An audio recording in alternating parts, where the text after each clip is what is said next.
Hi guys, we are here at GH down in Llwellin. That's how you say it? Llwellin. Back in South Wales.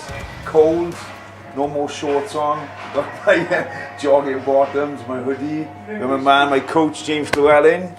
And we're going to do a back session today. It's been good going back home, seeing everybody, friends and family. Just the last few days now to try and deplete a bit more and then fill up. So hope you enjoyed today's workout. What's the plan? We're doing back. What are we now? 4 days out? 4 days out, yeah. Thursday, Friday, We'll Saturday. probably do, I would say, 4 to 5 exercises. We'll keep it fairly simple. Perhaps do a few drop sets today, but keep the reps a little bit higher, 12 to 15. Really concentrate on squeezing the muscle rather than just moving the weight. That's kind of what I've been doing the last few weeks. Like I said, I haven't been doing anything crazy. It's just basic movements, but a few more drop sets, supersets here and there, but trying not to get too depleted because otherwise just burning. Yeah, I mean it's something that I try to get a lot of my clients to do is to, in the last 4 weeks, is not really push themselves to the point of exhaustion or the point of complete failure, because ultimately there's only so much fuel going into the body. You're burning that out. You are just depleting yourself down. And yes, we've got to be depleted in order for to take more carbohydrates. But there comes a point when you get that depleted that it's really hard to fill the muscle back up. Like I just backing off, overkill it, overkill the diet, overkill the training, overkill the cardio. No, like when we trained last year, he was training me almost like every 3-4 times. I can't remember how many it was. Nothing to extreme failure, but a lot of working sets and rest and again. And I just found even last year, my physique just looked so much cleaner. It didn't look beaten up.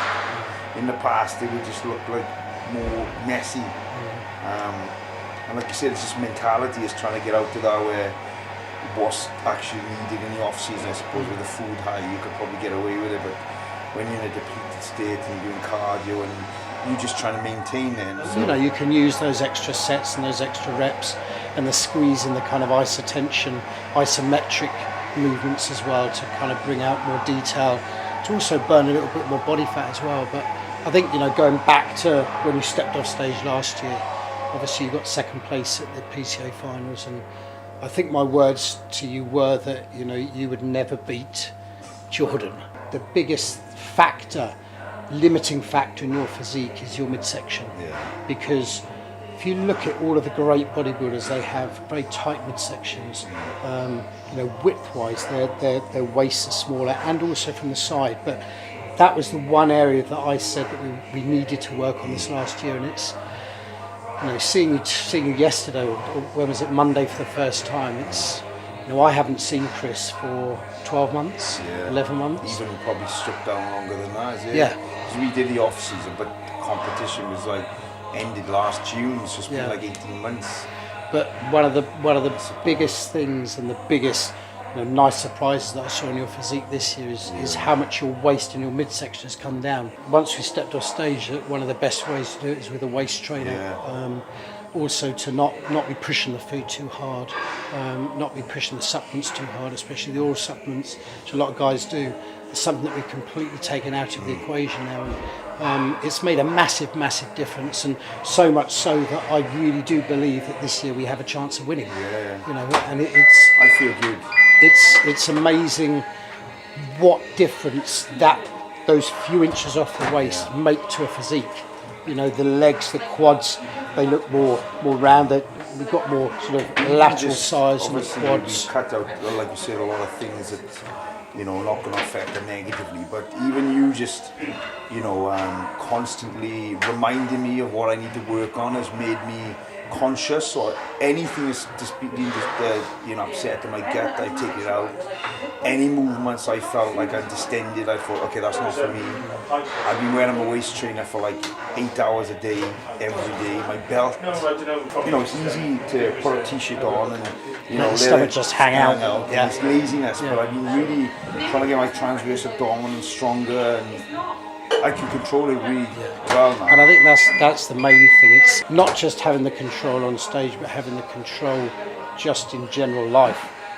From day to day, whether you're sitting down driving, it's pulling your stomach in, whether you're walking around, whether you've had a big meal and you just want to let your gut hang out. Sometimes as we were saying, sometimes you just do want to have to, let the cut hang out, but just be mindful of it all the time. And obviously drugs are involved in this, but I think that's the main difference why bodybuilders of the new age are getting that distinction, is because back in the day it was more like a fitness lifestyle. Now people are just laying there eating. They go on the gym 40 minutes, laying there eating, and it's the abdominals just not pulling in. I think what it is, it's laziness, it's general sort of apathy, and that people nowadays, they're not putting the work in, they're not doing the things, the refinement of the physique that perhaps they did. Back in the day it was all about having that V taper, having the small waist, big chest, big arms, legs back then weren't so important, but nowadays, as you say, it's about size. People are wanting to be bigger and bigger and bigger, and they're eating. They're eating more. They're taking more drugs. They're taking more oral steroids, which I personally haven't taken for a long time, and I'm steering all of my clients away from them, because not only are they liver toxic, but they also do a lot of damage to your digestive system. Taking a lot of tablet stuff, so any additional orals is another thing going in your stomach that your body's got to digest, I suppose. So. I think I'm excited. It's all part of the puzzle. It's all part of the puzzle. And it's when you get to a physique of kind of Chris's level, which is an international physique, not just a national level physique, you have to look at every single facet of that physique, and you have to determine where those, because obviously now we're at a point where we're not going to be putting on pounds and pounds of muscle, but what we're trying to do is to give the illusion that you have put on pounds and pounds of muscle, and by bringing your waist in, to me, at the same weight as last year, you look bigger. And this is it's amazing how a lot of people should take heed from this. Like you, Chris, that thought that you're at the point of no return, where you were just born with this kind of thick waist, and you're never going to have a wasp-like waist, but you can do a hell of a lot in order to bring that waist down. Control what you can, and then what you can't accept. And then, like I said, if we can build some more width and mass in certain areas whilst maintaining our waist, even if it's a few small pounds, it's going to create that illusion. Absolutely.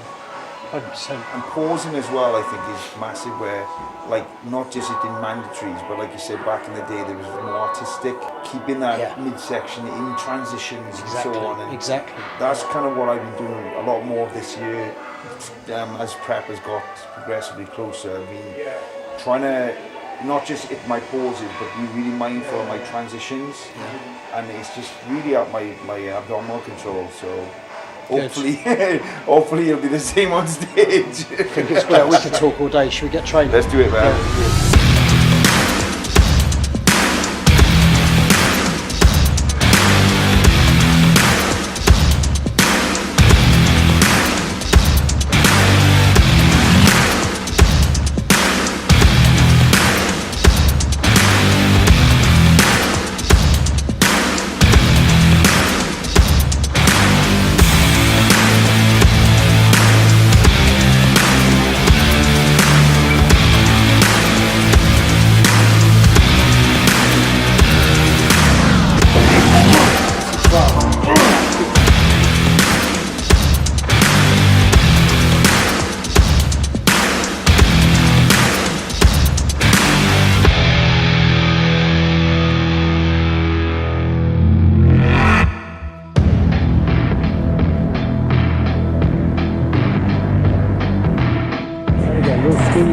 Right down here at the bottom.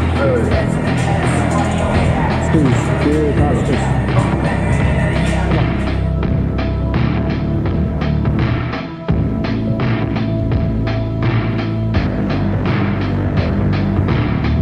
Come on now, let's go. 1, 2, nice. Go right there, come on, let's go.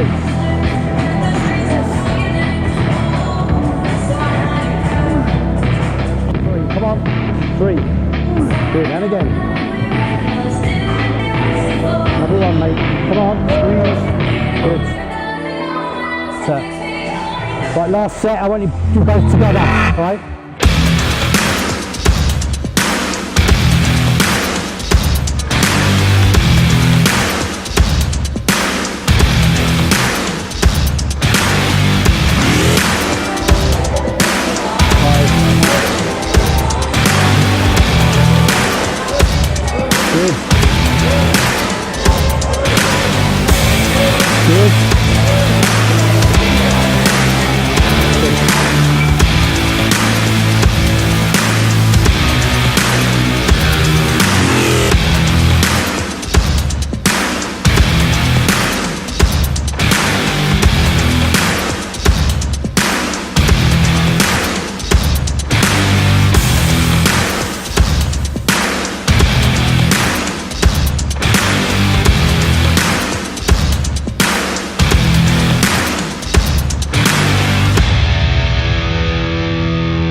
again.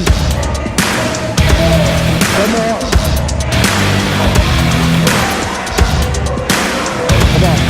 Slowly over, slowly. Back straight. And again, one more. Go.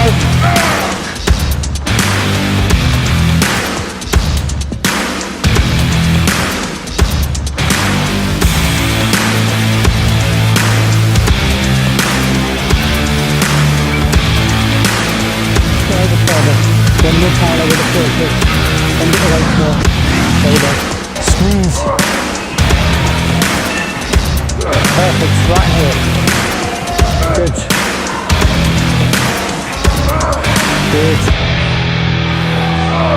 Get up. Yep.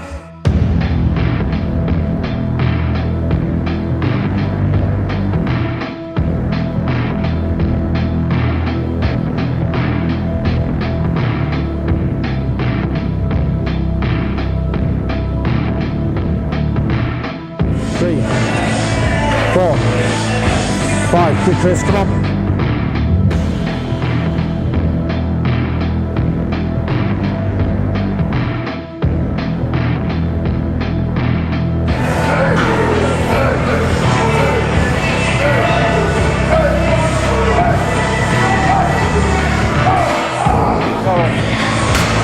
Set.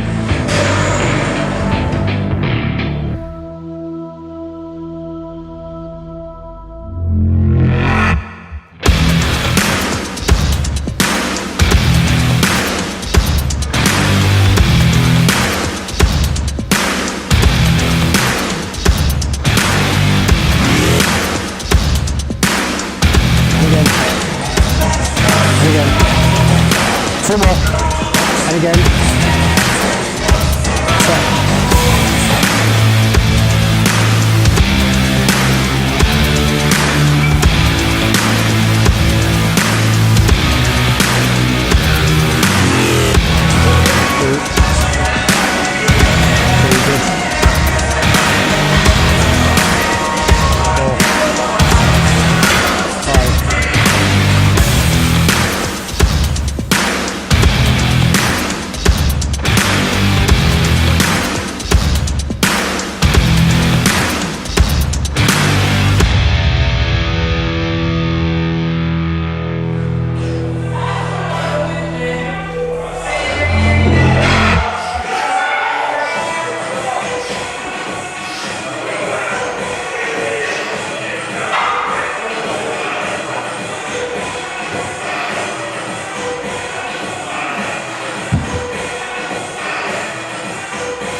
So that concludes today's workout. The last workout, yeah?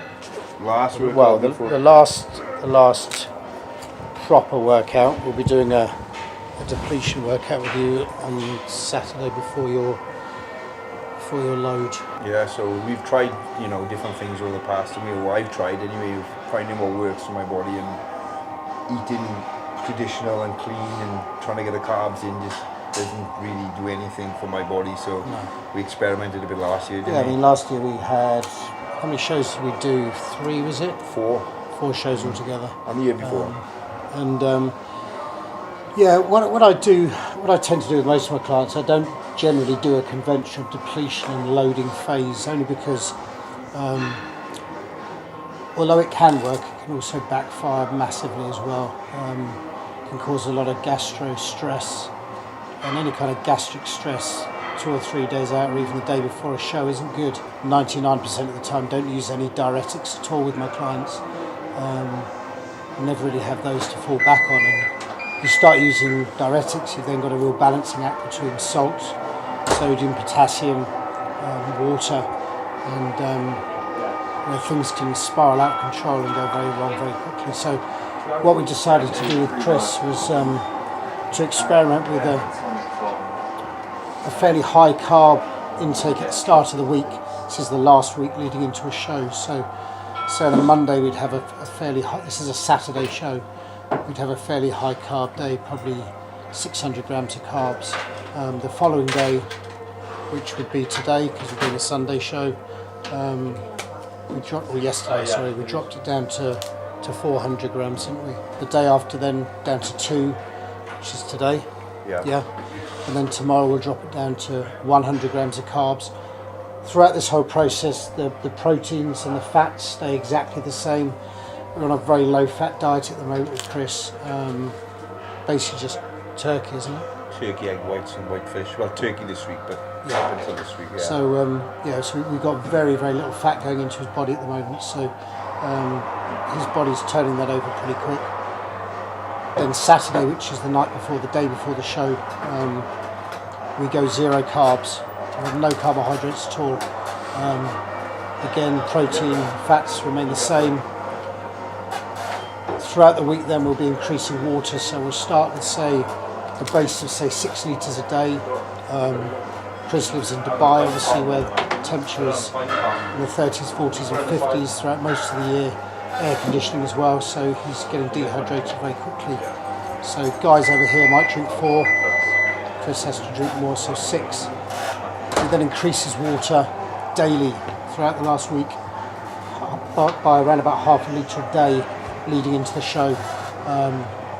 Whilst doing that as well, we increase vitamin C from probably 4 grams at the start of the week, adding 1 gram a day up until the day before, maxing out at around about 8 to 10 grams of vitamin C. So then what we do with Chris, like I said, last day, 0 carbs, high water. Because Chris needs a long time to dry out, normally I'd stop people's water. Well, I normally don't stop it, to be fair, I just cut it back on the day of the show. That keeps the physique fuller. Chris's physique needs to cut water in order for it to dry out properly. So we normally cut water 18 to 24 hours out before a show with Chris, and then 2 or 3 hours out after cutting the water off, we'll then do what we call a shit load, where we're just gonna load up. We made quite copious notes last year from the various loading phases that we did leading into each of the 4 shows to how much he's going to be eating, but it's generally a window of 2 hours. We say he cut his water off at 7. We'll start loading him at, say, 9 o'clock through 10 o'clock to 11 o'clock, and then we'll cut it off. Chris's body seems to just suck that in. We've then got the overnight period, and obviously in that load there's simple sugars. There's a lot of salt going in, a lot of saturated fat. So all the kind of stuff that people love to eat post-show, we eat pre-show. It doesn't make a lot of sense, but it works. That's kind of what I've found over the years, is like I'd always do the show, wake up, and on the day of the show it looked like I got 10 pounds of fat to come off, and I'd wake up the next day and I would just be vascular and dry and tight, and I'd be like, why the fuck wasn't I like this yesterday? Yeah. And even after pre-judging, I'd go and eat, you know, a nice burger and a bit of whatever, obviously, you know, being mindful of my stomach, and, you know, that's why I haven't done in the past. And I'd always look like, judges come up to me like, you're 40% better in the night. But I was like working with certain coaches, I would say, or even like myself, are not having maybe the experience or even the confidence to do that. So we, good thing about working with James, he's very versatile and he doesn't treat his athletes, like black and white. He learns their body and how they respond. Like I said, I'm not quite sure, but I might be the only one doing this type of protocol for this show, and James has got like four athletes going into the show. It was something that we worked together on, and this is something that I think we chatted about earlier, is that a lot of coaches will bark commands at you throughout prep. You'll do this, you'll do that, and whilst with some people you have to do that to a degree, especially people just starting out on prep, perhaps people it's their first show, or they've never been prepped by anybody else. I have a fairly rigid protocol that I follow, but as people get more experienced, I work better with people having a bit of feedback, working together, rather than me telling them what to do, getting constant feedback and talking with each other and discussing what we feel works best. And that's what a coach should be about. It should be about somebody that listens to their clients, takes their clients' ideas and thoughts on board. This is a sport that there is no hard and fast rule, okay? There isn't, you do this, you do that, and you look like that. It's, yes, to a degree, we have to train, we have to eat, we have to rest. But then the finer points, we need to discuss, and we need to work out with each guy exactly what works and what doesn't work. So with Chris, we felt that this protocol was the best one for him. It meant we didn't need to take any diuretics, which not only flatten the physique out, but also smooth the physique out as well.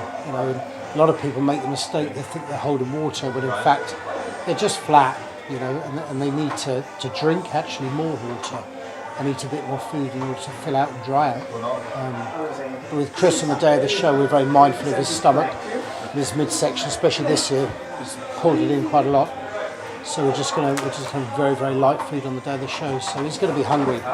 Just be like little bits of turkey, some dry rice cakes. Water pretty much will be completely out of the equation. Because we're not putting any diuretics in, going 18, 24 hours without water isn't dangerous. You put diuretics in and do that, then you're going to be asking for trouble. So we'll probably have a little bit of water as we pump up. That water then will go into the muscle, along with the simple sugars, with the carbohydrates that is eaten, and hopefully we'll be full and dry come the time we step on stage. So every prep is different. Well, we did a trial run last. We did one show. We just went traditional, and the look was not as good. And then we did a trial run the week after. And then we did it for 4 weekends in a row, and every time we did it, it just seemed to spiral my conditioning better. It was like, I think what we had was we had a kind of spike of metabolism each time that was done, and it just meant that his calorific turnover was that much higher each time, and probably burnt a little bit of body fat, into each show, even though cardio was pretty much out. We just manipulated his metabolism with food. The only downside last year was because obviously we did 4 shows and 3 were in week after week. It meant because I was junk loading, I couldn't really enjoy it. Like normally after a show you go out and have a nice meal, but it was almost like we had to pull the water back, control the rebound, get straight back on a few hours of cardio, 0 carbs, 0 fat, just to be able to control the junk loading we did prior to the show, which was, it's nice to eat, but it is to suffer the next day when you wake up aching and exhausted, and then you on zeros.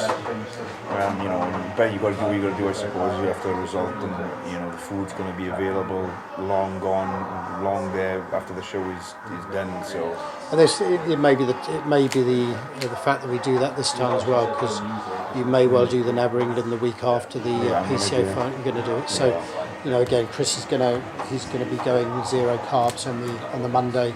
And is the following show on the Saturday? On the Sunday again, is it? And if it was on the Saturday, we'd have a little bit less time. So we got an extra day there, which is good.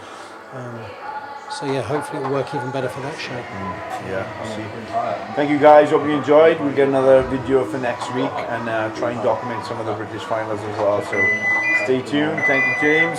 Pleasure as always, Chris. Man. Let's do it. More food.